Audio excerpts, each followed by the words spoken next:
Kaixo, ongi etorria.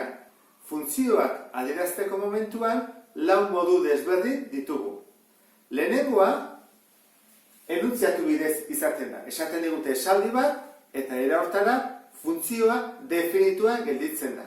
Adibidez, alaba batek egunero 3 otordu egiten ditu etxekoekin. Hori da esaldia eta hori da funtzioa. Hori da modu bat. Eta hortik, atabako genuke, taulak eta grafikoak eta bar. Bigarren modua, balio taula bidez. Orduan, hemen eman digute enuntziatuak, guazen, taula horren bila. Taula nola izango ditzake, badakigu goian dela, aldagai askea, isa. Eta bekoa da, menpekoa, i. Askea zein dira, otorduak ala egunak. Ze egun bakoitzan egiten ditu 3 otordu. Esan dugu beti aldagai askea denbora dela. Orduan, hemen jarriko dugu egunak. Eta menpekoa otorduak, ezta? Otorduak. Horren, hasi gaitezke betetzen. Posible da, minusak izatea egunak, behar bada zentzurik ez. Egokiago da jartzea positiboak, ezta? Egun bat, 2 egun, 3 egun. Eta gehiago daude, nahi ditu guztiak. Orduan, otorduak, egun batean zenbat otordu egiten ditu 3, ezta?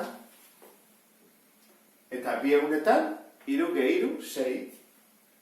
Eta 3tan, 9.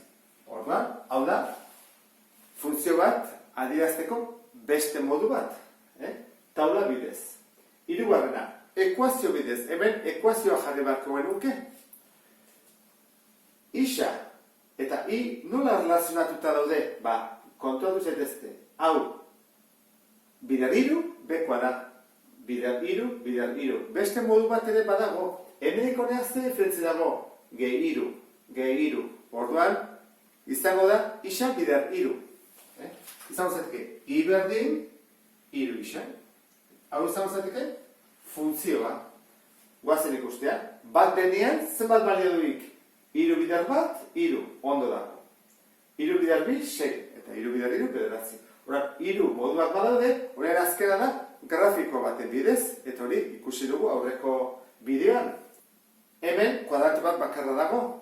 Zergatik, positiboak direlako. Bestela, jarri bako dentuzke beste kuadrante batzu. Horan, behan, jarri bat dugu, isa, egunak. Eta hemen, i. Otorduak.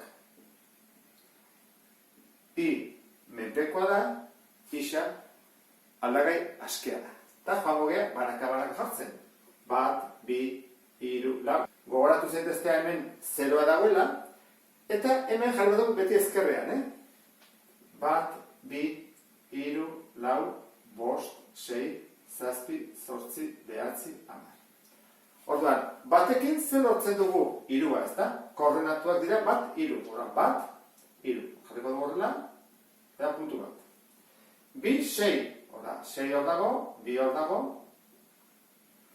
3, joaten geha, 9. Elkartuko alditugu puntu hauek? Ez ditugu elkartuko. Zergatik, ze hemen tarteko hauek, adibidez 1,2 edo 1,3 edo 1,4, ez du zentzurik esateak izango dela 4,2 otordu edo 5,6 otordu. Hori ez da, otorduak dira osoak. Otordu bat, edo 2, edo 3, edo 4. Ez dira izan 1,2 otordu. Orduan, puntu hauek ez ditugu elkartuko. Orduan, kontuz grafikoekin. Grafikoak marrazterakoan eta batzutan elkartzen ditugu, eta elkartu behar dira, eta beste batzutan ez. Eta horrekin, amaitzen dugu azalpena.